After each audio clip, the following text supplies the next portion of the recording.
Jesus is in the house.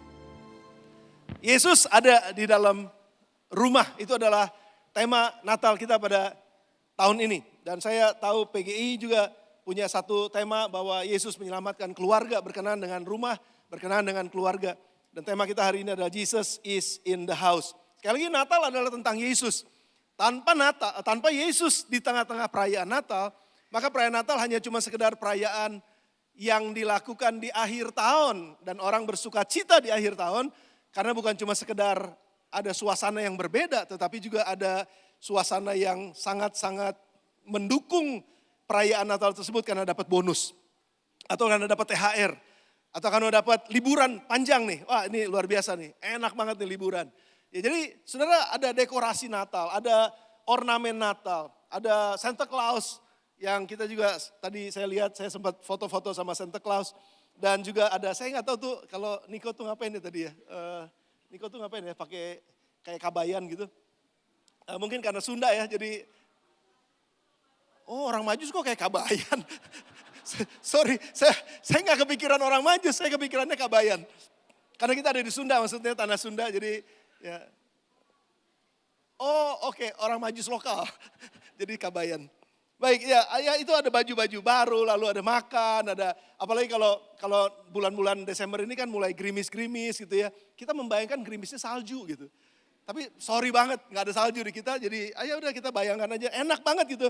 Tradisi akhir tahun, lalu saya sudah merayakan Natal beberapa kali di daerah, walaupun belum Desember, di awal-awal Desember, maksudnya di awal-awal Desember, belum tanggal 20-an.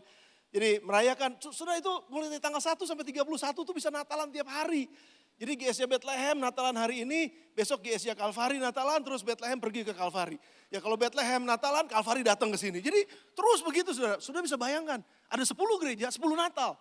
Dan itu setiap hari saudara makanannya luar biasa. Khususnya, ini nggak ada duanya, Manado. Aduh. Itu deretan makanan luar biasa. Itu mejanya panjang banget. Ini ada 2 tray, ada 2 tray, ada 2 tray, ada 2 tray, mungkin ada 12 tray. Berarti ada 24 tray. Saudara bisa bayangin, ini apa? Ini yang bersayap, ini apa? Ini yang panjang-panjang katanya. Terus ini apa? Ini yang jalan-jalan gitu.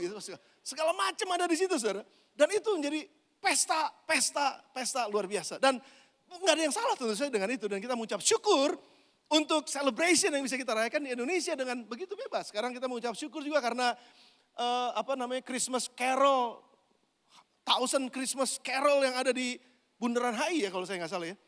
Ya kan saudara, itu gubernur yang endorse. What is that? Itu kan luar biasa. Jadi kekristenan nih, bukan kekristenan sebenarnya, Natalnya itu sudah menjadi satu perayaan yang luar biasa. Dan kita mengucap syukur walaupun ada di beberapa daerah tetap aja persekusi ada. Ya di beberapa daerah tetap aja orang mau berdoa masih dilarang-larang gitu.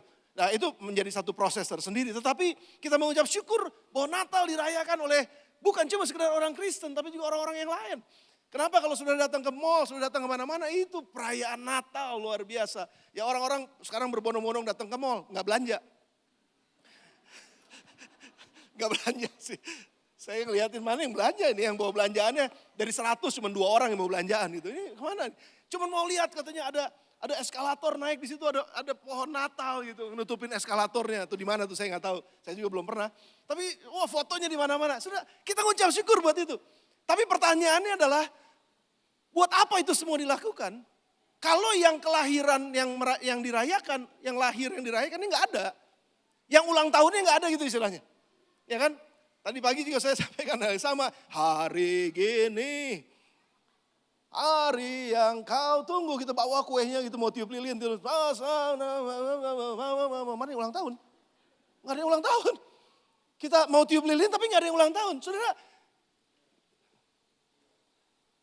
tiada kesan tanpa kehadiranmu.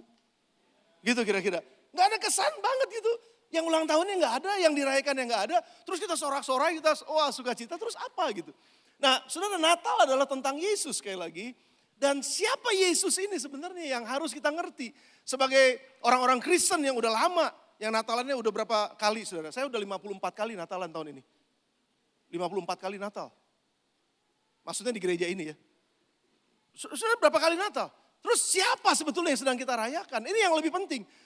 Jangan sampai gini, kita lewati Natal, kita peringati dengan luar biasa. wah kita bisa dandan segala macam, kita bisa mewah begini dan lain sebagainya. Tetapi pada gilirannya kehidupan kita akan biasa lagi, kehidupan kita akan sama lagi.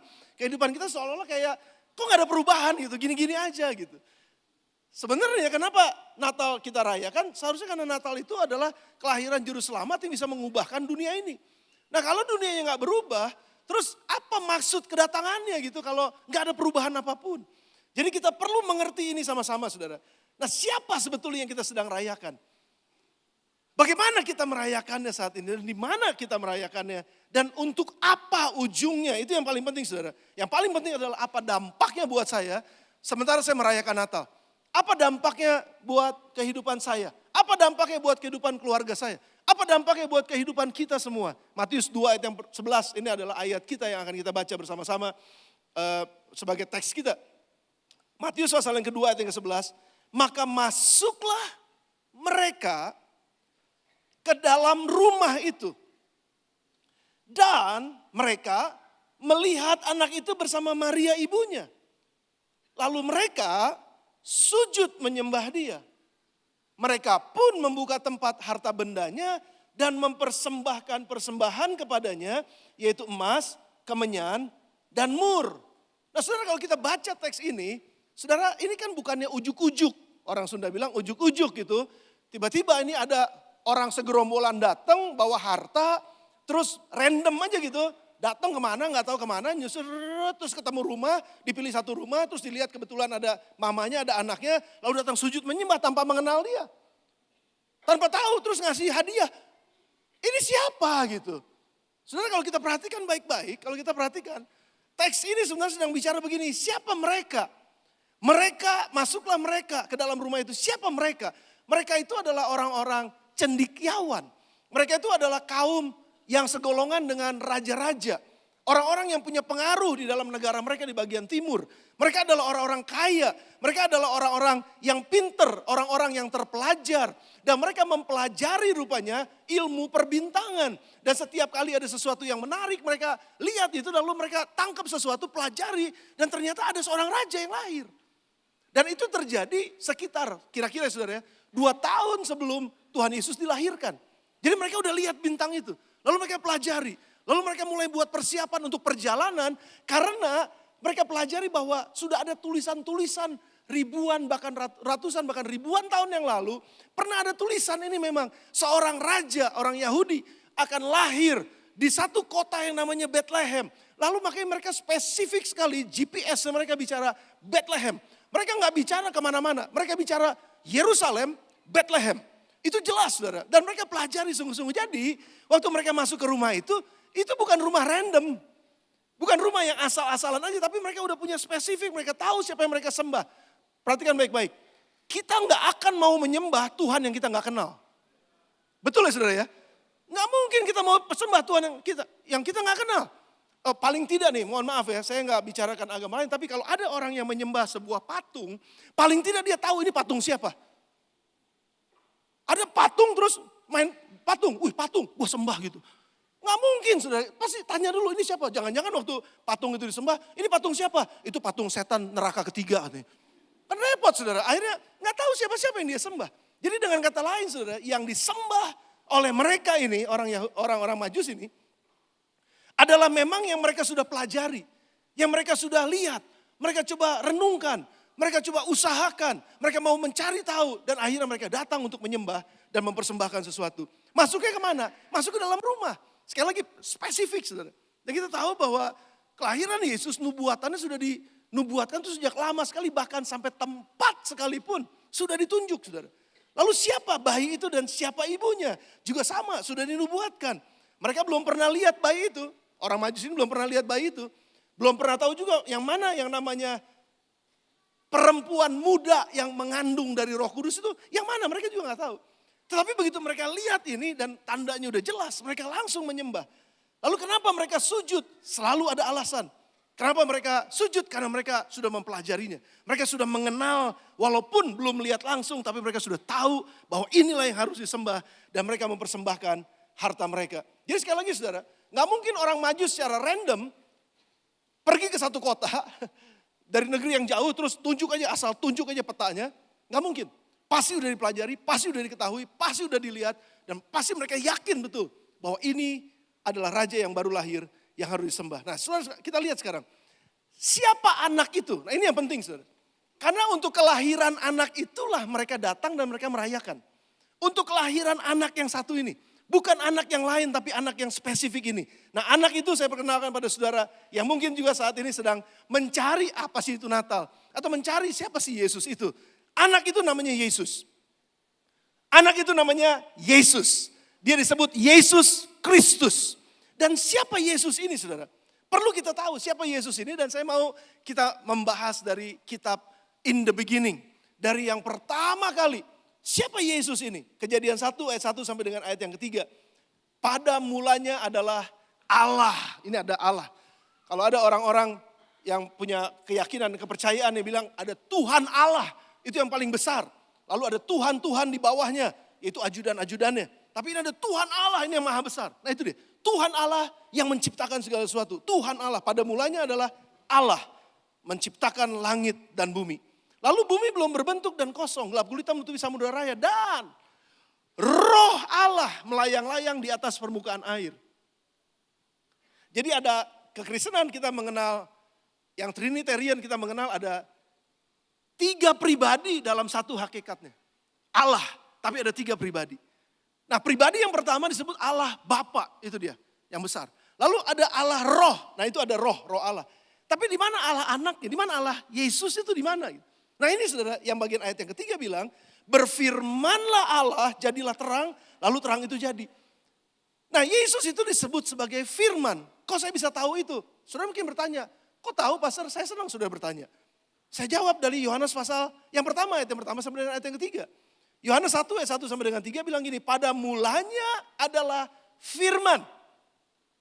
Firman itu bersama-sama dengan Allah. Dan firman itu adalah Allah. Jadi pada mulanya Allah menciptakan langit dan bumi. Allah menciptakan langit dan bumi. Roh Allah melayang-layang dan permukaan air. Lalu ayat 3 berfirmanlah Allah. Firman itulah Allah. Jadi Allah berkata-kata dan kata-kata yang keluar itu adalah firman. Dan firman itu adalah kehidupan yang menciptakan. Ia pada mulanya bersama-sama dengan Allah. Segala sesuatu dijadikan oleh dia. Dan tanpa dia tidak ada satupun yang telah jadi dari segala yang telah dijadikan. Jadi dialah yang mencipta. Jadilah terang, jadilah siang, jadilah malam, jadilah lautan, daratan, jadilah binatang, jadilah ini, jadilah. Firman Tuhanlah yang menciptakan segalanya. Dan firman itu adalah Allah. Dan firman itu bersama-sama dengan Allah. Dan segala sesuatu dijadikan oleh firman itu. Dan tanpa firman tidak ada satupun yang telah jadi dari segala yang telah dijadikan. Nah kita loncat ke ayat 14 saudara. Yohanes 1 ayat 14 bilang gini, firman itu yang adalah Allah, yang bersama-sama dengan Allah sejak mulanya, firman itu telah menjadi manusia. Dan manusia itu diam di antara kita. Dan kita telah melihat kemuliaannya, yaitu kemuliaan yang diberikan kepadanya sebagai anak tunggal Bapa, penuh kasih karunia dan kebenaran. Jadi dengan kata lain, Yesus inilah yang disebut firman Allah. Logos itu firman, kata-katanya Allah. Dan ketika Allah menciptakan, Yesuslah yang mengerjakannya. Firman itulah yang melakukannya. Dan segala sesuatu dijadikan oleh dia. Saudara makanya, Yesus inilah yang datang ke dalam dunia. Firman itulah yang datang ke dalam dunia. Dan menjelma menjadi manusia. Diam di tengah-tengah mereka pada saat itu. Dan mereka melihat kemuliaannya. Dan Yesus inilah yang disebut sebagai Tuhan. Jadi dengan kata lain, saudara, saya mau bilang sama saudara. Kalau saudara sedang mencari Tuhan yang benar itu yang mana? Saya mau perkenalkan pada saudara. Namanya Yesus Kristus. Dan tidak ada yang lain. Namanya cuma Yesus Kristus. Kalaupun ada Allah-Allah yang lain. Allah-Allah yang lain itu bukan bagian dari penciptaan. Allah-Allah yang lain adalah ciptaan. Tetapi ini adalah dia sendiri yang menciptakan. Dan dia sejak awalnya dia disebut Allah. Nah saudara, oleh sebab itu kalau Yesus menciptakan segala sesuatu. Yang dia ciptakan itu pasti bagus. Coba saudara tepuk dada saudara bilang gini. Saya ciptaan Tuhan. Berarti saya bagus. Nggak ada yang amin? Saudara bagus. Karena saudara ciptaan Tuhan. Tapi kalau sampai kita jadi nggak bagus. Karena dosa dan karena kesalahan kita. Maka dengan kata lain. Kita mesti datang sama yang menciptakan kita. Supaya yang menciptakan bisa memperbaiki apa yang tadinya bagus. Jelek. Jadi bagus lagi. Dan Tuhan Yesus bisa lakukan itu. Dialah yang menciptakan segala sesuatu. Makanya saudara, Yesus itu adalah firman Allah yang menjadi manusia. Saya mau perkenalkan kepada saudara. Ya mungkin hari ini baru pernah dengar cerita ini. Karena saudara sedang datang ke dalam gereja dan saudara sedang mau tahu apa itu Natal. Saya memberitakan, Natal itu adalah Allah menjelma menjadi manusia. Dan tinggal di tengah-tengah manusia. Supaya barang siapa yang percaya kepadanya, itu akan memperoleh kehidupan yang kekal. Kehidupan yang baik. Yesus sedang melakukan ini. Yesuslah yang melakukannya. Dan untuk itulah kita merayakan Natal. Itu yang pertama saudara. Yesus ketika dia hidup dalam dunia, itu ada istilah atau ada julukan yang diberikan kepadanya. Yang pertama, dia disebut yang awal dan yang akhir. Dia disebut Alfa dan Omega. Dia Allah yang tidak dibatasi oleh waktu. Dia ada di segala waktu. Dia menciptakan segala sesuatu. Dan segala sesuatu ada di bawah kendalinya. Kekuasaan dia pegang untuk segala sesuatu yang diciptakan. Dia yang awal dan yang akhir. Sudah dari awal dan akhir. Jadi dengan kata lain gini, kalau kita hidup di antara awal dan akhir, Tuhan tahu kehidupan kita. Tuhan tahu masa lalu kita, Tuhan tahu masa sekarang kita, dan Tuhan tahu apa masa depan kita. Jadi kalau hidup kita ada di dalam tangan Alfa dan Omega, maka hidup kita aman. Sudah bersama dengan saya? Yang ada di Yerusalem bersama dengan saya? Ya, Yerusalem jauh amat ya. Maksud saya yang ada di gedung Yerusalem, saudara yang ada di Jordan Hall, saudara bersama dengan saya katakan amin. Yes, yang awal dan yang akhir, dia disebut yang awal dan yang akhir. Yang kedua, dia juga disebut sebagai anak domba Allah. Kenapa disebut anak domba Allah? Karena kita tahu bahwa manusia pada akhirnya meninggalkan diri dari Tuhan. Dia melarikan diri dari Tuhan. Manusia berdosa, manusia memilih jalannya sendiri sehingga terpisah dari Tuhan. Akhirnya kalau terpisah dari Tuhan, minggu lalu saya sudah khotbah sama saudara, bahwa pada saat manusia terpisah atau keluar dari kasih karunia Allah, mereka keluar masuk kepada kutuk yang disebut kematian. Yang disebut dosa yang akhirnya mendatangkan maut dan kehancuran serta kematian. Dan Tuhan gak mau ini terjadi saudara. Makanya kenapa Yesus harus datang dan harus ada korban untuk penghapus dosa. Makanya semua agama punya konsep yang sama, mesti ada tumbal.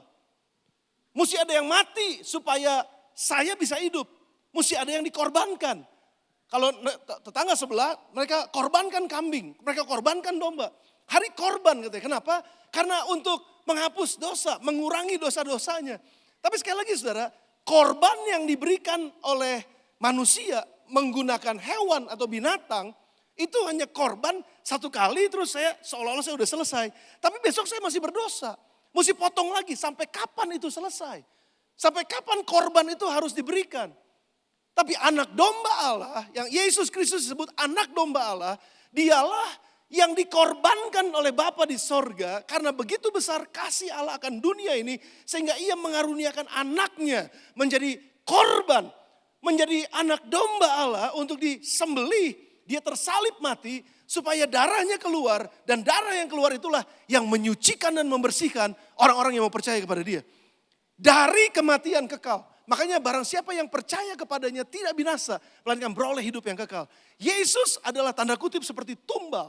Yesus adalah anak Allah yang dikorbankan supaya orang yang berdosa diampuni dosa-dosanya. Karena ada darah yang tercurah. Saudara, konsep ini adalah konsep yang diyakini oleh semua agama. Tetapi yang Yesus lakukan adalah mengatasi semua korban yang diberikan oleh agama manapun. Dan barang siapa yang percaya kepadanya sekali lagi tidak akan mengalami kematian kekal. Yesus disebut roti hidup. Kalau sekarang mungkin kita nasi hidup.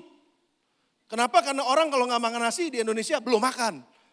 Itu biasa kan saudara ya. Jadi makanya kalau roti hidup tuh zaman dulu makannya roti. Kalau sekarang ini roti hidup itu menjadi sumber kekuatan untuk hidup kita. Dia juga menjadi air hidup. Karena 80% lebih tubuh kita ini terdiri dari air. Bumi kita ini seperti ditutupi oleh air. Makanya permukaan air itu roh Allah berkuasa di atas permukaan air. Katanya. Karena memang terbuat dari air. Enggak ada satupun yang dapat bertahan hidup tanpa air. Saudara. Oleh sebab itu Yesus katakan, akulah air hidup. Barang siapa yang minum daripadaku, dia tidak akan haus lagi. Saudara, pada banyak orang yang sedang kehausan. Haus kasih sayang, haus perhatian, haus jabatan, haus kekayaan, haus segala macam. Aduh pokoknya udah dapat kekayaan masih haus, udah dapat kekayaan masih haus. Tapi barang siapa datang kepada Yesus dan minum air dari Yesus yang disebut air hidup, maka dia tidak akan haus lagi dalam nama Tuhan Yesus. Amin saudara. Yang bersama dengan saya katakan yes. Selamat Natal. Yesus adalah air hidup. Lalu dia juga sebut bahwa dia adalah jalan dan kebenaran dan hidup. Ada banyak orang yang sedang mencari jalan. Ini jalannya mau kemana gitu. Puji Tuhan kita sekarang ada GPS, gampang cari jalan. Tapi di dunia ini saudara, kalau udah tersesat mau kemana gitu. Saya pernah satu kali cerita sedikit. Satu kali saya pernah ke Jakarta lalu salah keluar tol. Waktu itu belum ada GPS. Waktu itu Epi yang bilang sama saya, nanti kamu keluar di tol ini ya. Ternyata saya kelewatan tol yang satu lagi karena pikiran bodohnya gini. Lebih dekat keluar tol di sana. Nggak tahunya kelewatan sudah. Terus akhirnya muter balik, muter, nyari. Padahal lagi nyupirnya sendiri lagi. Aduh itu udah stres, keringetan. Terus saya tanya, akhirnya lama, nggak nyampe. Tapi puji Tuhan, masih bisa putar balik. Di bumi kalau tersesat masih bisa putar balik. Kalau mati tersesat mau kemana? Nggak bisa balik saudara. Tapi Yesus lagi bilang gini, akulah jalannya. Aku jalan menuju ke sorga. Akulah jalan dan kebenaran dan hidup. Nggak ada seorang pun yang datang kepada Bapa di sorga kalau tidak melalui aku. Saudara yang ada di Jordan Hall, saudara yang ada di Bethlehem Hall, saudara yang ada di Yerusalem Hall. Yesus adalah jalannya. Jadi kalau ada di antara saudara pada hari ini yang sedang mencari, saya sedang mencari nih gimana ya, kehidupan rohani saya, kehidupan kayaknya ada yang tidak terpuaskan dalam hidup saya. Come on, Yesus adalah jalannya. Saya mau perkenalkan ini buat saudara dengan sukacita. Dia lahir buat kita, dia datang buat kita dan dia ingin menunjukkan jalan untuk kita. Jalan dan kebenaran dan hidup. Orang yang tersesat, orang yang gak tahu jalan, orang yang gak punya tujuan. Orang yang kayaknya arah hidupnya gak tahu mesti kemana dan mesti ngapain. Yesuslah jalannya. Kalau kita percaya dia akan tunjukkan jalannya buat kita. Lalu dia juga sebut terang dunia karena dunia ini sedang hidup dalam kegelapan. Dan ada banyak kegelapan, gelap mata, gelap hati, gelap pikiran, gelap segala macam. Hidup dalam segala kegelapan. Yesus adalah terang yang bisa menunjukkan jalan. Akulah terang hidup kata Yesus. Lalu dia juga sebut adalah kebangkitan. Ini yang kita mengucap syukur. Enggak ada satu nabi pun di mana di dalam dunia ini, dalam agama manapun. Kalau Yesus disebut nabi, ya udah gak apa-apa dia sebut nabi. Tapi semua nabi, dari antara semua nabi, yang bangkit dari kematian cuma satu, namanya Yesus Kristus. Dia mati betul, dia mati. Untuk dosa-dosa kita, dia disembelih untuk dosa-dosa kita. Tapi pada hari yang ketiga, dia bangkit dan dia mengalahkan maut. Dan dia katakan, hai maut, di mana sangatmu? Di mana? Dosa, aku udah kalahkan. Sekarang barang siapa yang percaya kepadaku, maka dia juga akan memiliki hidup dan dia akan memiliki kebangkitan. Karena akulah kebangkitan itu. Dan barang siapa yang percaya kepadanya tidak akan binasa. Walaupun sudah mati saudara. Sekali lagi, saya melayani ada begitu, kita semua sering hamba Tuhan melayani kematian. Di Sinar Kasih biasanya. Nanti kita bikin satu yang namanya Sinar Baru. Sinar Kasih misalnya, Sinar Kasih, Pulasara atau apapun itu namanya saudara. Kalau kita lagi berdoa buat orang yang ada di peti mati, lalu kita bilang, akulah kebangkitan. Bangkit, terus dia bangkit, saudara lari gak?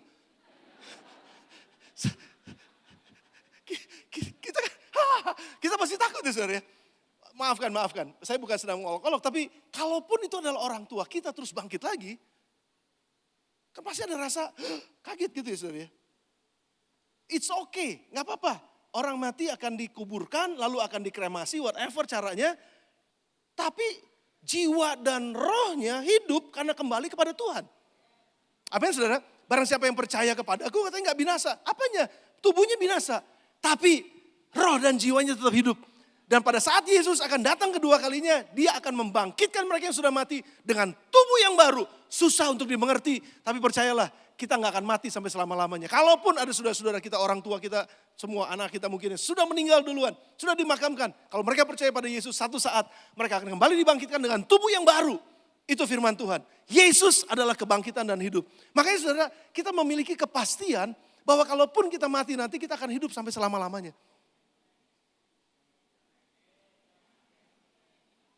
Saudara gak percaya?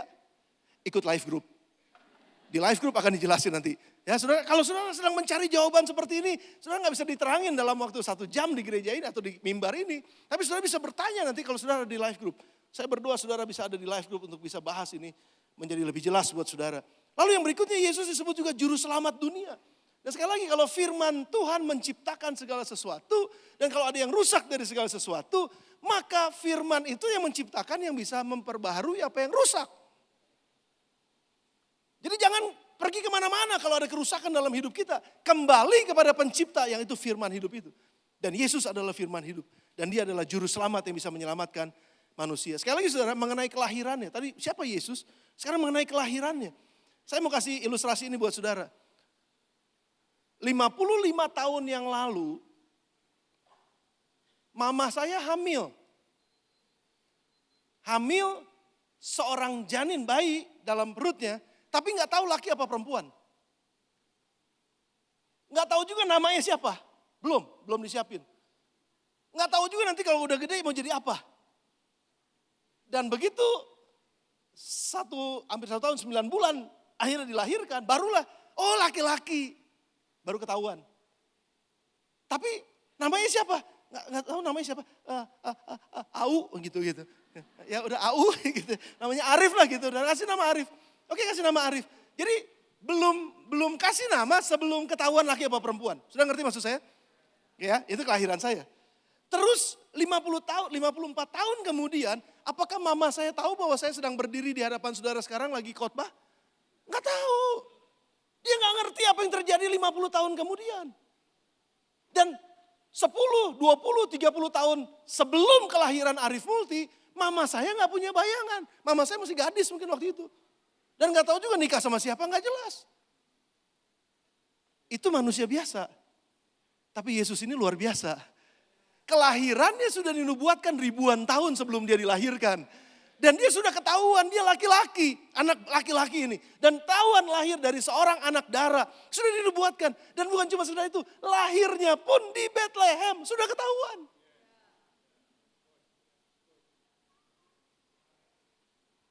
Waktu mama saya menikah sama papa, ya puji Tuhan Arya dulu yang lahir lah kokohnya. Udah saya udah dia duluan lahir. Saya belakangan aja gitu. Ya. Artinya saudara kan gak bisa milih kan mau anak nomor berapa kan. Tapi ini anak tunggal. Saya bisa bayangin ya. Dan mama saya waktu itu sama papa tinggalnya di Jakarta. Jadi gak tahu nih kalau saya lahirnya di mana itu gak tahu. Taunya begitu mereka pindah ke Bogor, oh anak ini akan lahir di Bogor. Ya udah gitu aja. Tapi Yesus ratusan tahun sebelumnya udah ketahuan lahirnya di Bethlehem. Kok bisa spesifik seperti itu? Kalau bukan Tuhan yang merancangkannya, nggak mungkin bisa spesifik seperti itu.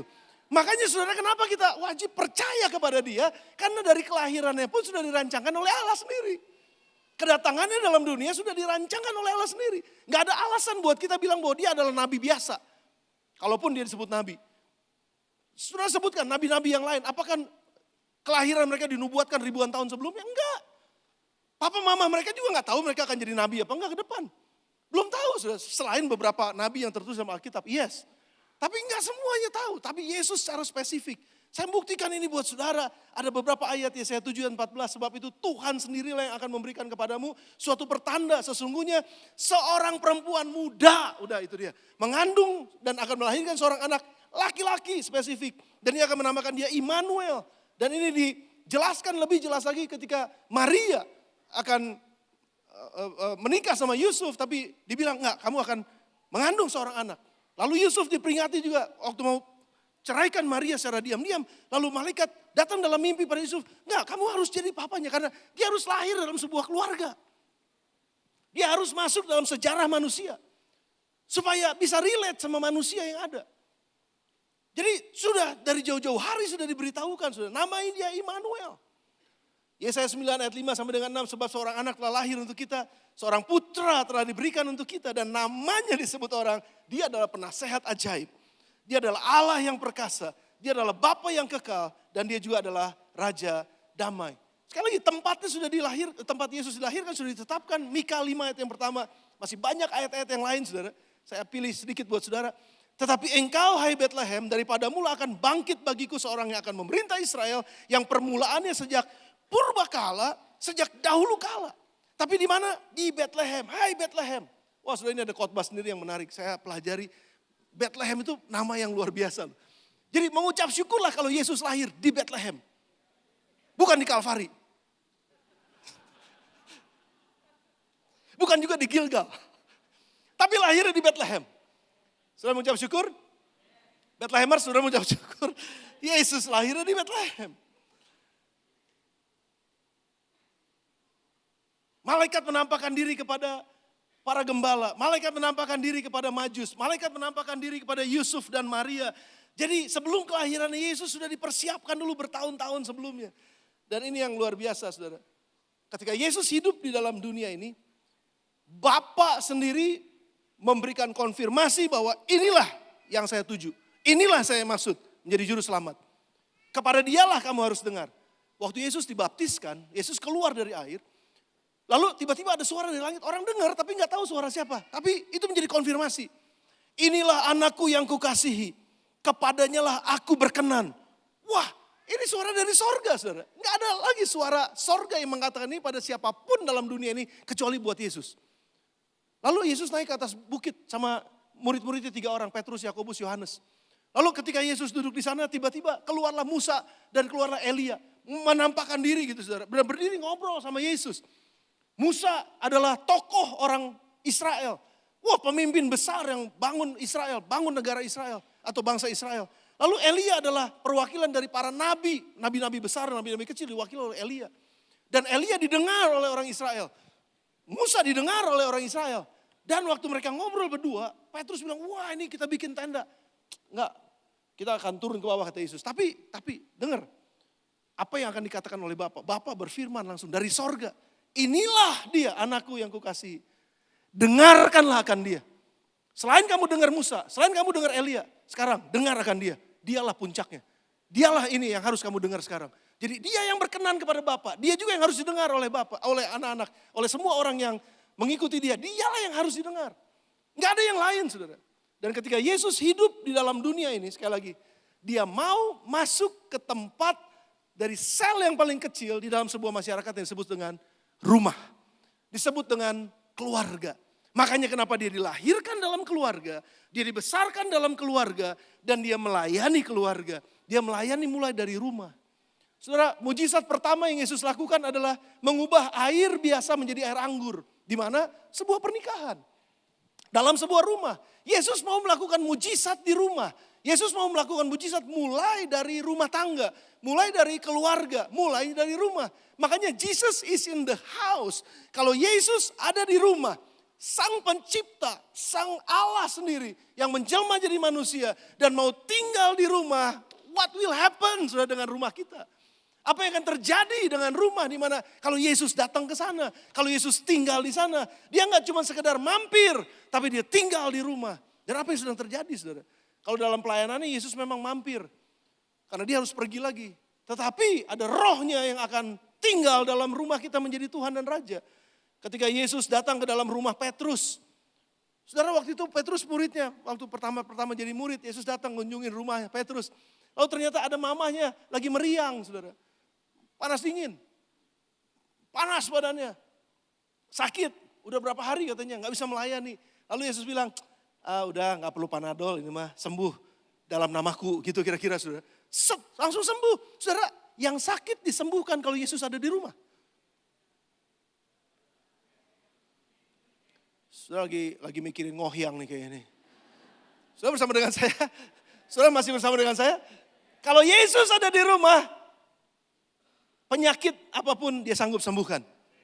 Tapi begini maksud saya, begini. Tapi atas kehendak dia. Bukan kehendakku yang jadi, tapi kehendak dia yang jadi. Ya, jadi saudara jangan tuntut nanti kalau ada orang yang gak sembuh. Kalau Yesus di rumah saya sembuhkan. No. Itu tergantung dari kehendak Bapa di sorga. Tapi dia sanggup sembuhkan. Apapun penyakitnya.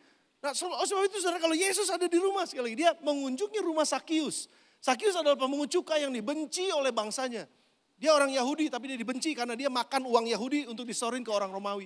Jadi dia nih orang yang dianggap gak baik banget. Dia seperti orang yang udah dibuang gitu dari lingkungan orang-orang Yahudi. Tapi Yesus datang ke rumah Sakius dan terjadi perubahan dalam rumah Sakius. Yang ternyata Sakius sendiri adalah seorang yang tadinya pelit. Seorang yang tadinya dia orang yang suka kayak lintah darat gitu ya. Nyedotin uang rakyat. Tapi sekarang dia bilang setengah dari hartaku akan kupersembahkan buat orang miskin. Waktu Yesus datang ke rumahnya.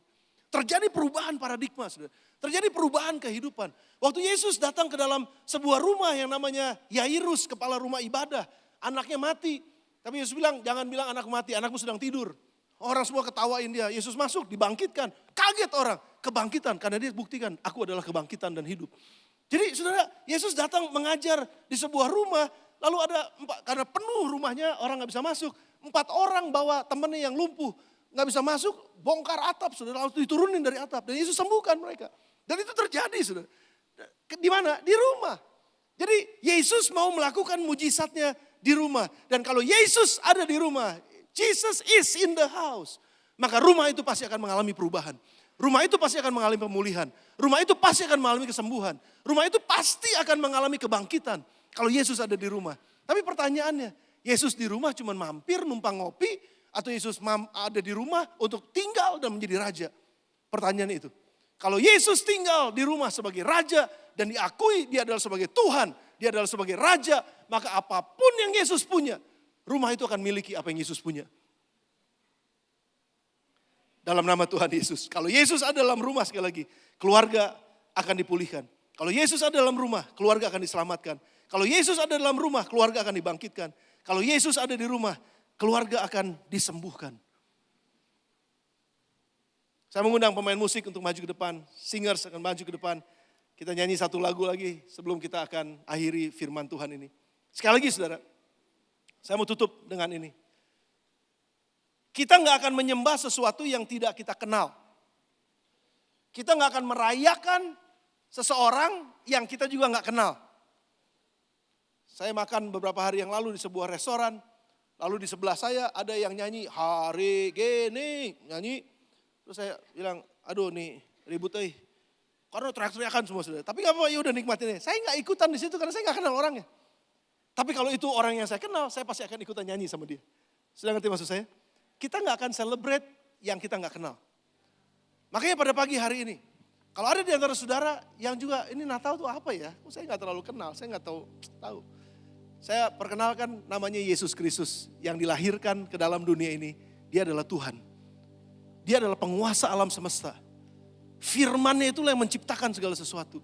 Dan segala sesuatu ada di dalam dia. Dan dia yang holds everything alive, hidup. Tanpa dia gak ada satupun yang hidup. Dan dia inilah yang menjadi manusia. Ada di tengah-tengah manusia pada saat itu. Dia mati pada hari yang ketiga, dia dibangkitkan. Dan dia naik ke surga dan dikirimkan rohnya yang kudus. Dan rohnya yang kudus tinggal di dalam gereja orang-orang yang percaya kepadanya. Dan gereja yang melanjutkan apa yang Yesus sudah kerjakan selama 3,5 tahun dalam kehidupannya. Pertanyaannya adalah gini, apakah kita mau mengizinkan dia masuk dalam rumah kita? Apakah kita mau mengizinkan dia masuk dalam hidup kita? Apakah kita mau mengizinkan dia menjadi Tuhan dan Raja dalam kehidupan kita? Itu pertanyaannya. Sekali lagi, firman Tuhan katakan bahwa di dalam kitab Wahyu pasal 3 ayat 20, lihat aku berdiri di depan pintu rumahmu. Dan aku mengetok, jika ada yang orang mendengar suaraku dan membukakan pintu, aku akan masuk dan akan makan bersama-sama dengan dia. Dan apa yang aku punya pasti akan ikut bersama dengan aku. Saudara, saya gak tahu, apakah rumah saudara sudah mengenal Yesus? Apakah hidup saudara sebagai rumah pribadi saudara sudah mengenal Yesus? Siapa Yesus? Siapa yang kita rayakan pada Natal ini? Dia Tuhan dan dia Allah. Dan bukan cuma sekedar Tuhan dan Allah, dia juga Raja dan penguasa atas kehidupan kita, atas seluruh aspek kehidupan kita. Dan pagi ini saya ingin saudara merenungkan ini sama-sama baik-baik. Dan kalau ada di antara saudara yang sedang mencari jawaban buat kehidupan saudara, mencari tujuan hidup saudara, mencari Tuhan, mana yang harus saya sembah, saya juga gak ngerti. Hidup saya sepertinya kosong. Saudara gak akan pernah penuh kalau saudara gak dipenuhi oleh Sang Pencipta saudara, Yesus sendiri. Mari kita akan persilahkan dia untuk masuk dalam hidup kita. Mari kita persilahkan dia masuk ke dalam rumah kita. Gak cuma sebagai penyembuh, gak cuma sebagai penyedia, gak cuma sebagai Tuhan, tapi sebagai Raja yang berkuasa. Carilah dahulu kerajaan Allah dan kebenarannya, maka semuanya akan ditambahkan kepadamu. Cari Tuhan, maka semuanya akan ditambahkan kepadamu. Cari Tuhan yang benar, bukan Tuhan yang salah, maka hidupmu pasti akan diubahkan. Hidup kita pasti akan diubahkan. Amin saudara. Saya mau saudara yang ada di Bethlehem Hall, Jerusalem Hall, Jordan Hall, tundukkan kepala sebentar aja. Dan mari datang kepada Tuhan dan renungkan firman ini. Kenapa kita ada di tempat ini? Karena kita sedang merayakan kelahiran. Kelahiran siapa yang kita rayakan? Kelahiran Yesus Kristus. Siapa Yesus Kristus? Dia adalah Tuhan dan Raja, penguasa bumi ini, penguasa langit dan bumi. Dan dia mau menjadi manusia. Dia mau datang sebagai manusia supaya kita bisa mengenal dia. Dan supaya dia juga bisa mengerti apa yang kita alamin. Sehingga dia bisa menjadi Tuhan. Dan dia bisa menjadi imam besar yang bisa membawa semua kesusahan kita kepada Bapa di sorga. Dan dia memberikan jawaban yang pasti buat kita. Nah, sementara saudara tundukkan kepala dan tutup mata saudara, tolong jangan lihat kiri kanan, jangan jalan-jalan dulu kemana-mana. Ini adalah saat momen yang sangat penting kalau buat saya. Karena ini adalah momen di mana kita meresponi firman Tuhan. Karena firman Tuhan yang kita dengar bukan cuma sekedar bagus untuk didengar, bukan cuma sekedar untuk didengar, tapi untuk dilakukan dan untuk diambil keputusan dan kita hidup di dalamnya. Nah, sementara saudara duduk dimanapun saudara ada saat ini, Bethlehem, Jordan, di Yerusalem, dimanapun. Saudara jangan kemana-mana dulu, sebentar, ini momen yang sangat penting. Saya mau tanya saudara, mau gak saudara membuka pintu rumah saudara, membuka pintu hati saudara, pintu hidup saudara. Kalau saudara belum pernah mengundang Yesus masuk dalam hidup saudara, dialah Tuhan, dialah Raja, dialah yang berkuasa, dialah yang kita rayakan hari ini, dialah yang sedang kita nyanyikan pada hari ini. Dan kalau ada di antara saudara merasa sepertinya kosong, ya memang mungkin rumah saudara kosong. Karena agama gak pernah mengisi hidup kita. Gak pernah. Tapi Tuhanlah yang akan mengisi kehidupan kita. Ini bukan bicara mengenai kekristenan saja. Ini bicara bukan mengenai agama saja. Ini bicara mengenai pribadi yang kita percaya. Yaitu Allah sendiri yang menciptakan kita. Nah mari saya undang saudara untuk bangkit berdiri bersama-sama. Dimanapun saudara ada, Bethlehem Hall, Jordan Hall, Yerusalem Hall, angkat tangan kita sama-sama. Dan kita sembah dia, kita muliakan dia, kita agungkan dia sebagai Tuhan dan sebagai Raja. Dalam nama Tuhan Yesus Kristus.